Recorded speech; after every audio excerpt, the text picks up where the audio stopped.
Compassion is life-changing. For kids, it's life-changing for sponsors. And sure, there's a lot of great organizations in the world that do philanthropic work, that provide for the needy. And Compassion is just a really unique and special organization. We've been talking about the kingdom. This is the last week of our Kingdom series, the Kingdom Critical series. And today I want to make the point that compassion is critical to the kingdom. It is essential. It is a core of the kingdom of God.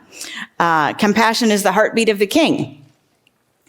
Without compassion, we don't have Jesus' kingdom. This was his lifeblood. It's the way that he operated. It drove everything that he did. There are so many scriptures that talk about Jesus being moved with compassion.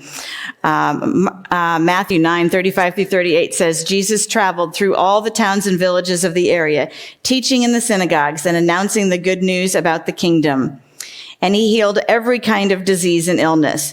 When he saw the crowds, he had compassion on them because they were confused and helpless, like sheep without a shepherd. He said to his disciples, the harvest is great, but the workers are few. So pray to the Lord who is in charge of the harvest. Ask him to send more workers into the fields. It's an interesting thing about this verse. When Jesus saw the crowds, he was moved with compassion. And then the scripture uses two metaphors. He said they were like sheep without a shepherd, and they were like a harvest that needed workers. So a shepherd, interestingly enough, doesn't just feed the sheep and then turn them out at the beginning of the day and hope they come back in the evening so he can lock them up at night.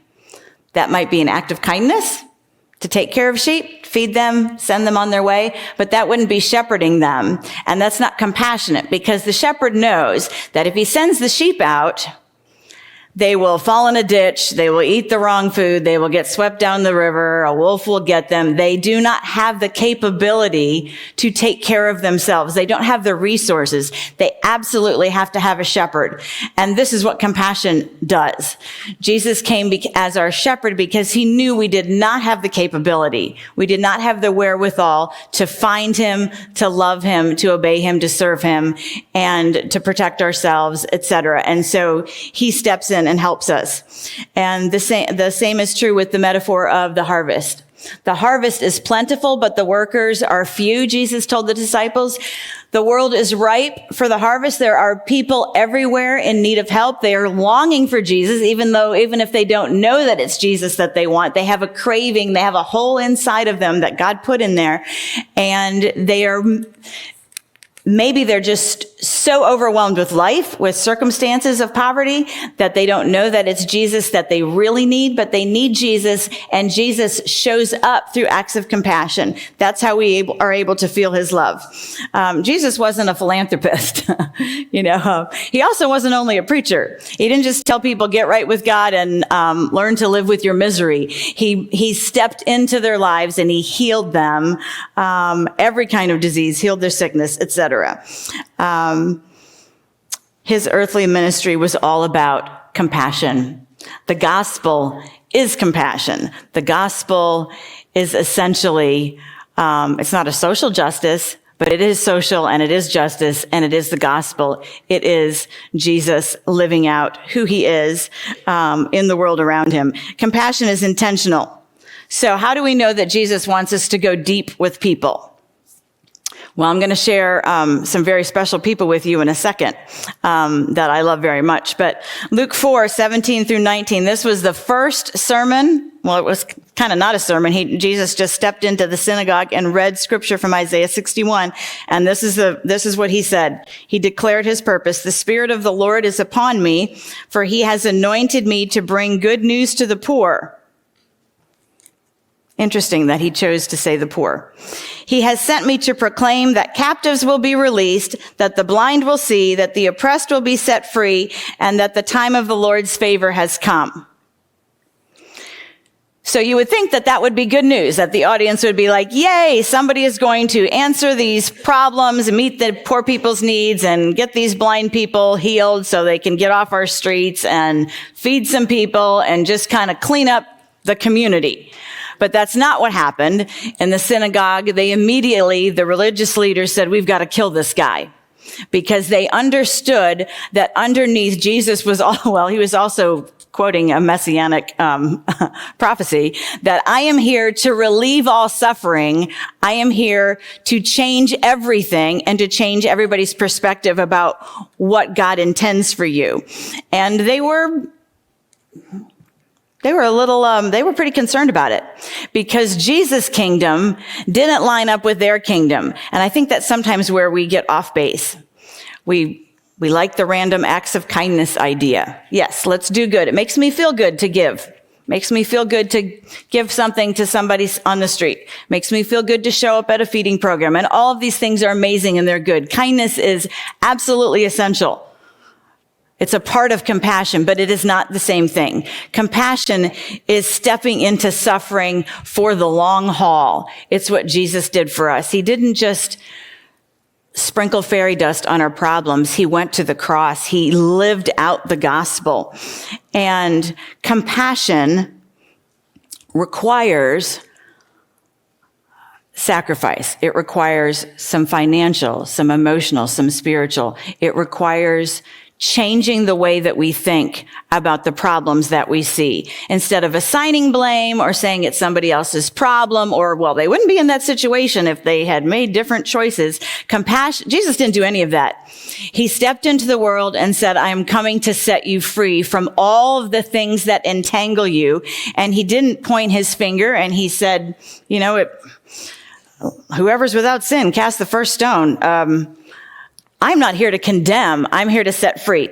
And so 20 years ago, as Shane mentioned, I actually was on a trip from this church. I had started a MOPS group here, Mothers of Preschoolers, and we were at the National Convention in Nashville.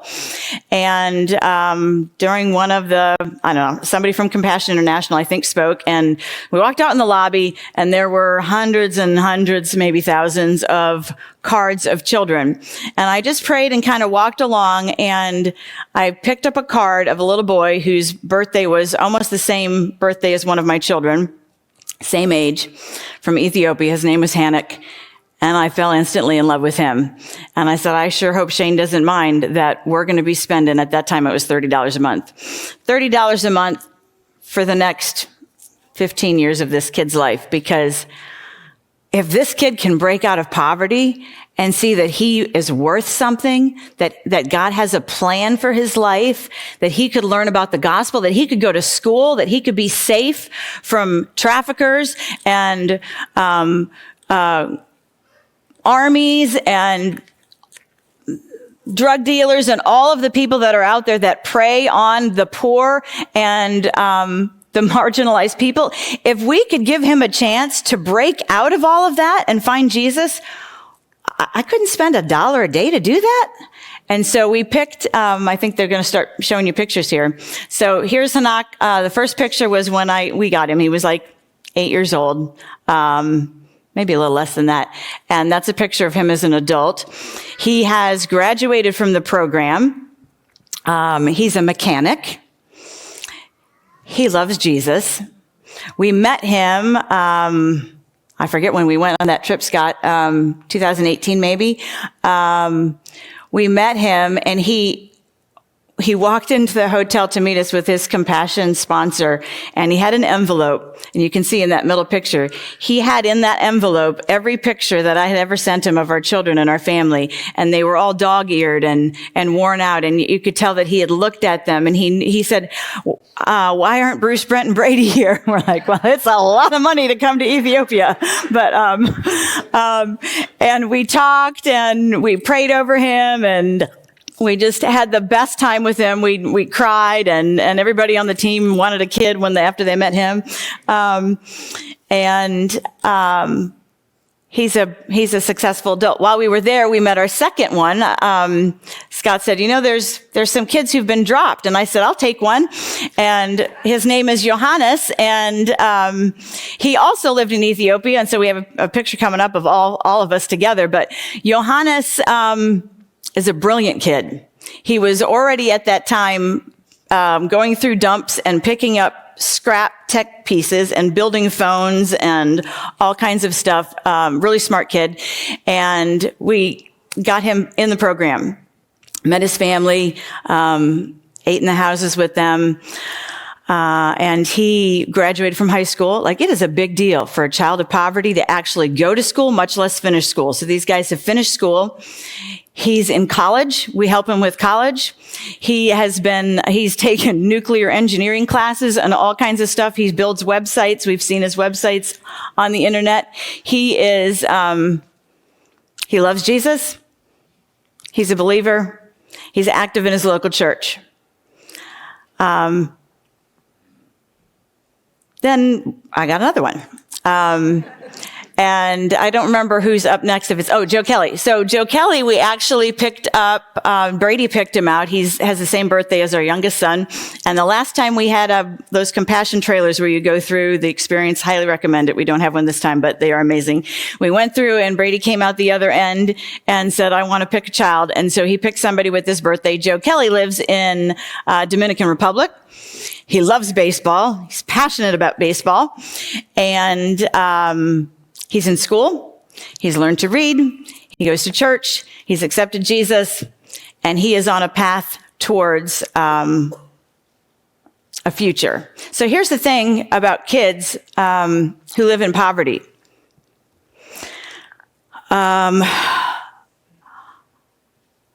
1 billion kids in the world spend every day looking for something to eat. They spend every day walking miles to find clean water. Most of them don't have clean water, and so their families are full of diseases. Babies don't make the age of 5 because they die from curable diseases. Families don't have electricity, running water, homes most of the time. Children in abject poverty live in dumps. They live in trash. They live in cardboard boxes. They live in danger. They are the most exploited group of people on the planet, because a child that's not in school, that doesn't have a school uniform, that doesn't have a place to be, that has to spend every waking hour trying to find something to eat, is going to be preyed on by predators. They're going to end up in drugs, prostitution, or forced slavery, servitude. It's absolutely going to happen. These kids have to be rescued, or they do not have another option. They don't choose that life. There's no other option for them. I have all sons, but I thought, we probably should get a girl, because girls are very at high risk for exploitation. And so we picked up a girl. We chose a girl, Abigail, in Togo. And Abigail is now 18 years old. I think I got her when she was 12 or 13. At that age, she's most likely going to be raped or married off to a much older person. They mutilate girls. She's going to be in danger of being trafficked. She's definitely not going to finish school. She's going to have babies at a very young age, many of which are going to die. And this is not Abigail's life. Abigail has gone to high school. Abigail is learning to be a seamstress. She's not married. She's not pregnant. She's a believer. She attends church. She loves Jesus. She has a future because of compassion. I have a couple more. So, Erlen is also in the Dominican Republic. He is precious. He draws very, very cute drawings with people with large heads and little tiny stick bodies. And he also loves baseball and loves Jesus and goes to church. And then this last year, Compassion sends me a lot of emails because they know I'm a sucker. And so I picked up 2 more children, eventually they all age out, but it does take a while. Javier and Chance are they're 3 and 4, and they live in Rwanda, and they are, I know, she's precious. You just want to squeeze her. They are in a very dangerous area for malnutrition. Worms is a real problem. Abigail's area is a very high malaria area. Anyway, and I just saw the little faces and I thought, I don't want them to get sick and die. And so we now have these little 2 ones. When Shane was looking at my slides, he goes, when did we get these 2? I was like, I'm sorry, I couldn't help myself. I promise I won't get any more today. Anyway, so the children, compassion children. So here's the great thing about getting compassion children. Is they become a part of your family even though you don't know them. And there's just this amazing tie that happens. So while our kids were growing up, we took some of their allowance and we put it in the jar for Hannock. And they prayed for him every night. And they wrote letters, and we wrote letters, and we looked at the pictures, and we looked at the writing and read the translations. And it became a part of our family dynamic that we do this as we do other things. We give to our church, and we do the angel tree, and we do the shoebox at Christmas, and we do compassion because there are kids that are your age that do not have the opportunities that you have. And if we don't step into the gap, maybe nobody will. And then what happens to this child? And it develops a compassionate nature in children, that they learn that the world that I live in, where I think I need a new Xbox every year, is not a normal world. 6 other billion kids or billion people are worried about where they're going to eat, and they're riding bikes and they're walking, and they don't have any of this stuff. That poverty is a real thing. And it's not that being poor is necessarily so bad. It's that everything that goes with poverty, the lack of opportunity, the lack of dignity, the lack of safety, all of these things that happen. So compassion is life-changing. Mark 10:14 says, Jesus said, "Let the little children come to me and do not hinder them, for the kingdom of God belongs to such as these." Poverty is getting better in the world. In 1995, 1/3 of the world was living in extreme poverty, meaning they live on $2 a day. Today, that's down to 10%. So we're like, woohoo, poverty's gone. No, there aren't even enough people in this room if this were representing the world, there wouldn't even be one person that would represent how we live in America. There are so many levels of poverty, but 1 in 3 people globally still do not have access to safe water. That means they don't have latrines, right? Their gardens, their latrine, their drinking water, the bathing water, the water that animals die in, it's all the same. That's why they get sick and can't get well. 3/5 of the world's poor live in 5 countries, all in the sub-Saharan Africa. 5 countries have 3/5 of the world's poorest people. 1/3 of the world's urban population, if you think about all the big cities in the world, New York and New Delhi and Shanghai and Sao Paulo, whatever, all the Mexico City, all the huge cities of the world, 1/3 of the urban areas, those people are living in slums. They're living in garbage. That is their home. That's what they have. 50% of the world's refugees are children. Think about that. I could go on and on about this because it really breaks my heart. No mother puts her child in a raft and gets out on the Mediterranean because she wants a better life. You don't endanger your children unless they're going to die where you're living. You don't cross a river. You don't climb mountains. You don't leave your homeland unless you can't stay there because it's so unsafe. Half of the refugee children are kids. We have got to take care of this problem. 1/5 of all children at school age do not even attend school. These are the kids who are trafficked. These are the kids who are stolen. And these are the kids who need to be in a compassion program so they can get a school uniform and go to school and have a future. Matthew 25, 34 to 45 is a long passage, so I probably won't read all of it, but the king is talking to the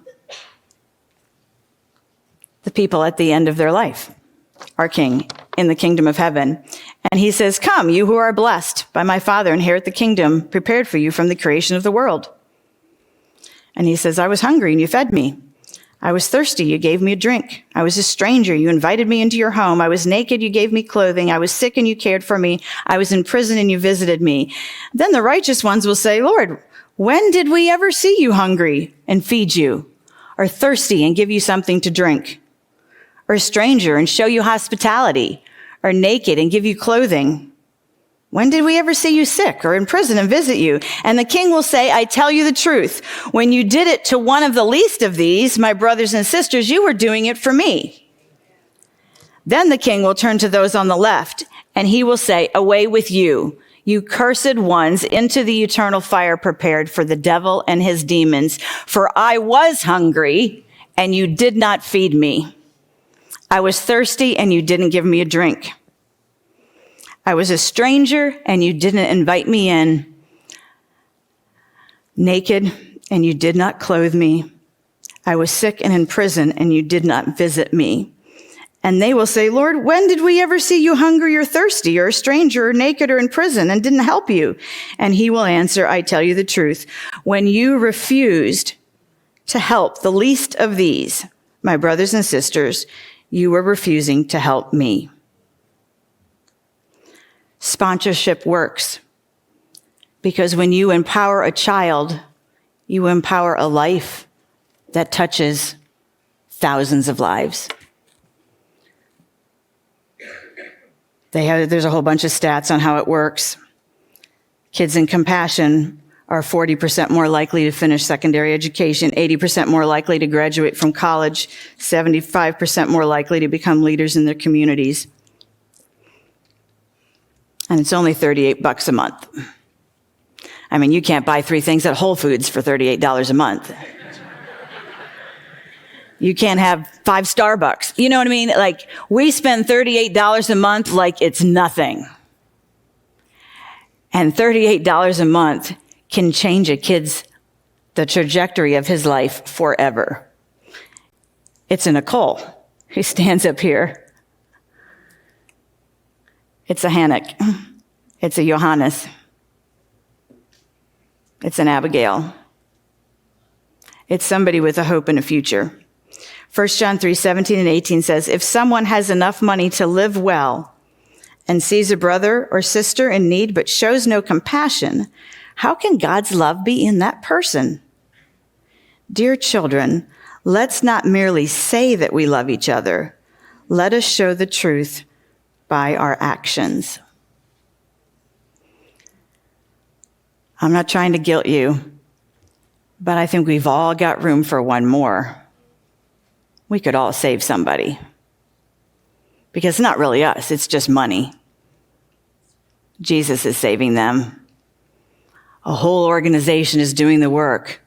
Social workers, food, disaster relief, groceries for the family, a cow, a goat, school, tutors, a safe place where they can go after school so that they're not home alone. I mean, the things that compassion does is unending. It's a full, complete embodiment of safety and protection and opportunity. And it's so cheap.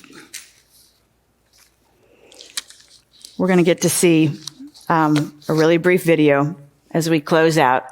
And it will be, there will be some individuals on here who are graduates from the Compassion Program who are going to tell you about how it changed their lives and how they are so thankful that somebody decided to make room for them.